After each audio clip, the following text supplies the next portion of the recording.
I feel for us as a collective right now. We're holding a lot and not totally sure what to do with it all.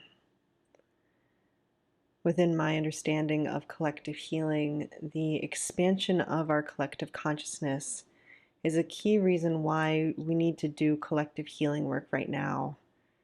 And we'll probably need to do it for quite some time. For I believe we live in a very unique time. Yes, every point in history is absolutely unique in its own way. Our ancestors have lived through a myriad of one-of-a-kind challenges. But what I believe is distinctly unique about the time that we live in now is the degree of awareness we have about what we're experiencing as a world.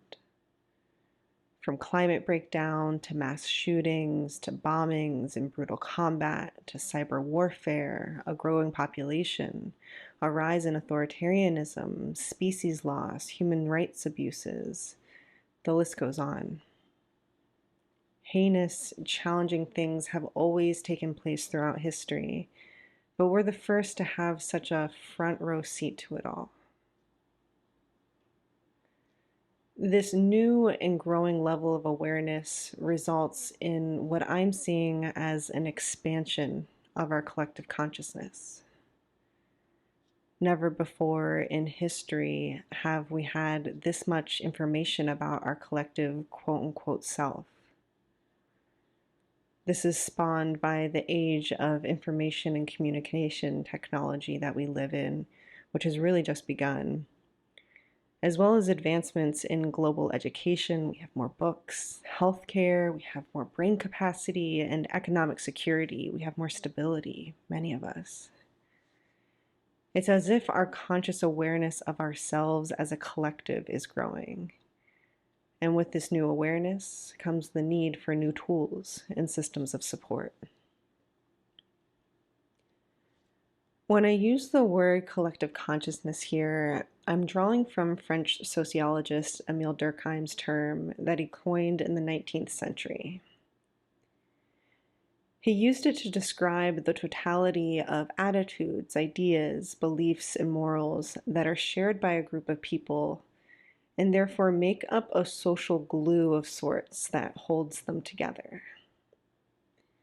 This glue is a body of norms that guides things like what's right, what's wrong, what's socially appropriate, what do we consider true, how do we relate to one another, how do we make sense of things. He arrived at this concept while trying to understand the effects of modernity, or the process of cultural change that had been taking place in Western Europe for centuries after the medieval era. A part of his work was seeking to understand how society, like his own, maintains its integrity and coherence as a collective when its institutions and cultural practices, these things that make it up, vastly change.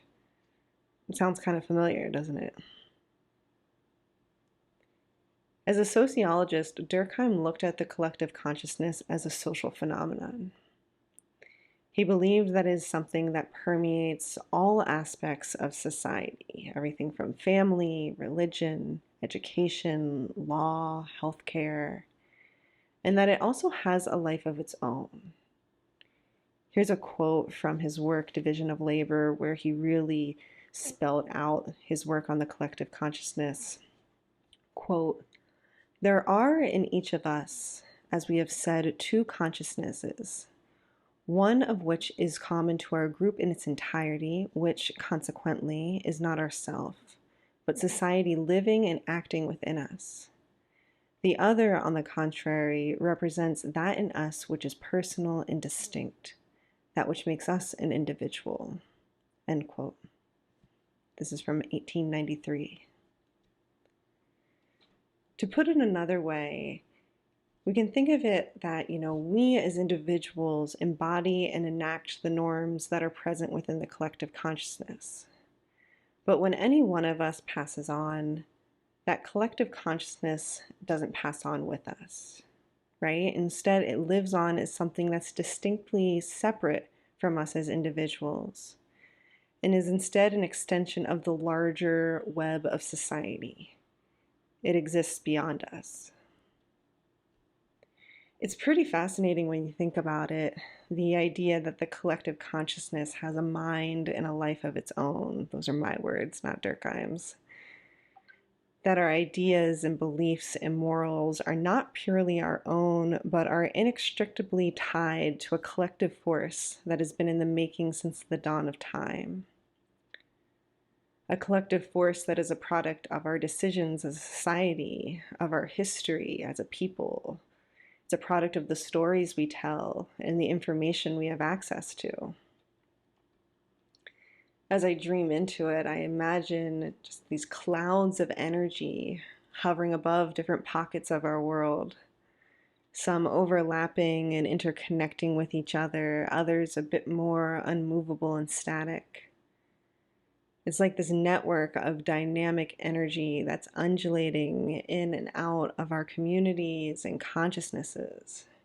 I conjure a word like liberty, for instance, and see tendrils of energy light up that connect to the history and social milieu that my consciousness is personally part of. It feels both sci-fi-esque, technological, spiritual, and sociological all at the same time. This is why when I think about the explosion of information that we have at our fingertips today, I can't help but reflect on how it's affecting us as a world, how it's affecting all of those clouds of energy. Because this is all new for us as a people, especially this kind of awareness at this scale, and we're not totally sure what to do with it all. On one hand, this greater awareness is inspiring as we learn about scientific advancements and life-saving technologies. We connect with loved ones, share cultures, and make like-minded friends like never before. Every niche and quirk has a way to be seen and therefore is less alone. And the vast nature of space and the utterly microscopic nature of atoms can be seen and learned about and almost circle back to one another as one. But on the other hand, our expanded consciousness also means that we're no longer asleep to realities that we were previously blind to as a people. It's nearly impossible to turn a blind eye to the pressing, intractable problems we face. Not only do we have greater awareness of these challenges, but we also have a growing understanding of how they all interconnect with one another, how this creates gridlock and inaction and feeds into a pressure cooker of converging forces. It's no wonder that we're witnessing the amount of division and discord and disarray that we're seeing these days. It's as if this expansion of our collective consciousness is cracking us wide open. And through those cracks, all of this muck and gas and bits and pieces are flying through.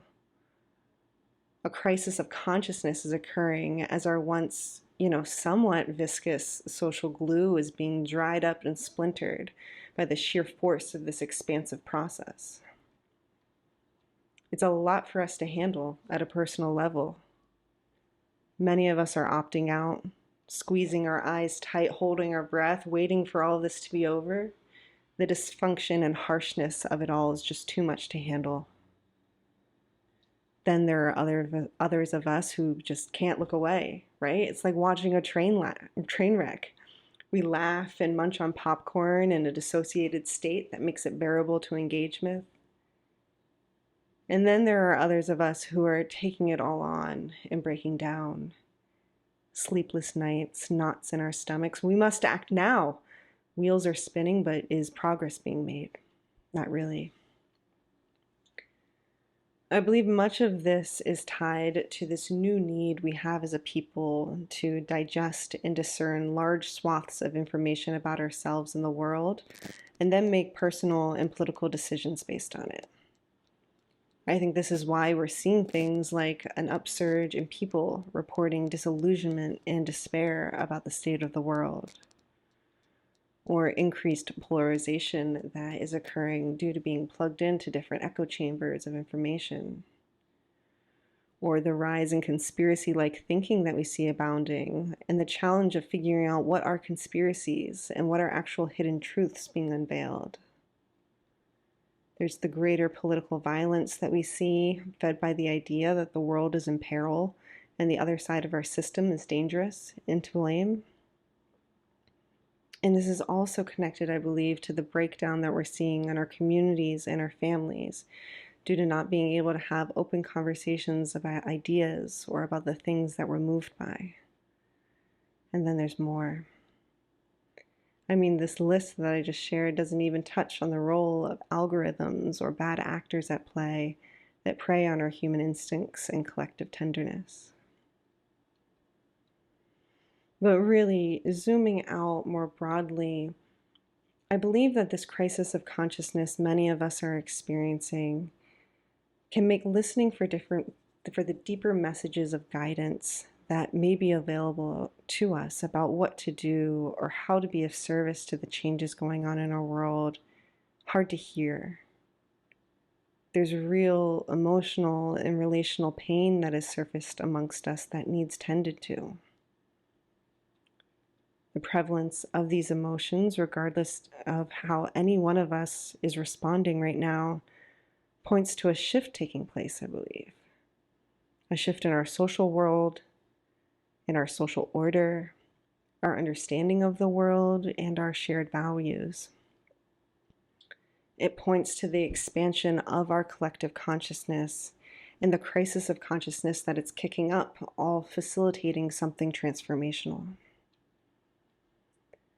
But in order for this transformation to be realized in a truly generative way, it requires that we have new skills and support systems that help us do things like revise our mental maps to be able to hold this vast amount of information, or construct new moral narratives to make sense of it all, both for ourselves as individuals and then also doing that collaboratively as a society. It's an undertaking that is steeped in practices of complexity, both intellectual complexity that allows us to mentally move about the greater whole and see from multiple vantage points, right? As well as emotional complexity. The skills of emotional complexity that gives us the capacity to hold all the discomfort and pain that arises within this awakening process. And that also gives us the gumption we need to shepherd this transition process in a constructive way.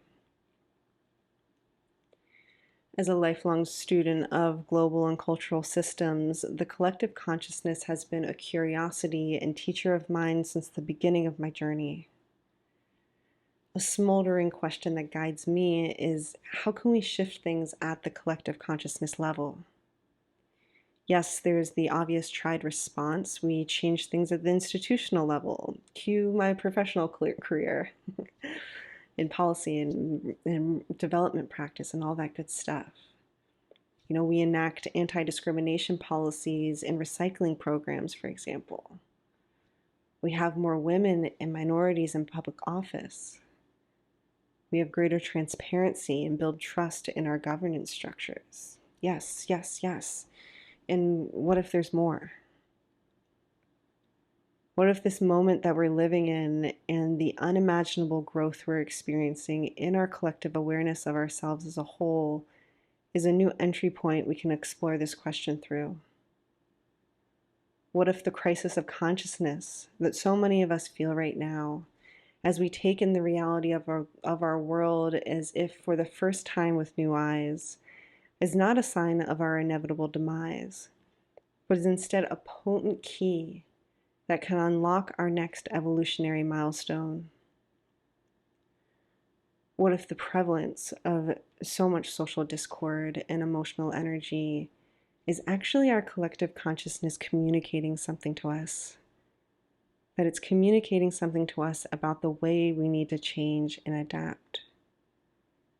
And that by building our capacity for complexity, especially the emotional kind, we can learn to start to listen to it and turn ourselves into constructive conduits for this change that's emerging and help heal and facilitate the movement of this energy towards where we need to go next.